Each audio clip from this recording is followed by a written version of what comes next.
Hello, this is Randy Clark. Hey, listen, I have an incredible story for you today on a crop circle that was formed in the middle of a dry lake bed in Oregon. It was seen in the newspapers around there in the area when this happened. Just an incredible story. If you go on Google, you can find this. It's east of the Steens Mountains there in Oregon. But just an incredible story because from 9,000 feet is what you're looking at right here. And you can clearly see what is there in front of you here. This huge pattern was scored into the dry lake bed in Oregon, and just an unbelievable story because there were some pilots that flew over the area. They're from the Idaho National Guard.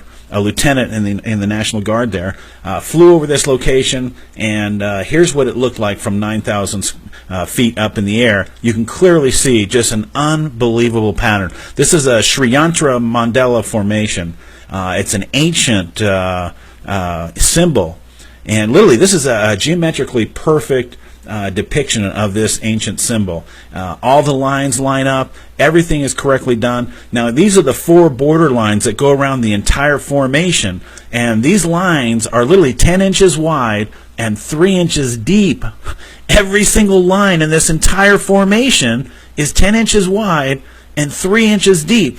So again, this is on hard pan desert type dirt, so it's very compacted, very difficult to score into this type of material, especially a 10-inch trough that's 3 inches deep throughout this entire depiction here. So who knows what made this? All we know is a few things that we know about this. Number one, there was no cars in this area. There's no tire marks into this area. It's in a very remote location, so it's out kind of in the middle of the nowhere. And all of a sudden, here you find this incredibly huge looking crop circle looking type of image in the middle of the desert.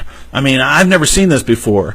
But again, this happened at a time when there was no kind of tools that you could use for this kind of a formation in 1990 and pull this off in a very short period of time. I mean, this thing had to have taken some time to be done if it was humans making something like this. However, if this was something that was non-human that did this, that had some kind of higher technology, well, you might be able to carve something like this out of the desert in no time at all, because again, the pilots hadn't seen this on the ground as they flew over this area, and this is a training area where they fly planes over all the time for the military. No one saw this. Just all of a sudden, August 10th rolls around, 1990, and these pilots fly over, and all of a sudden, whammo, there this thing is in the middle of the desert.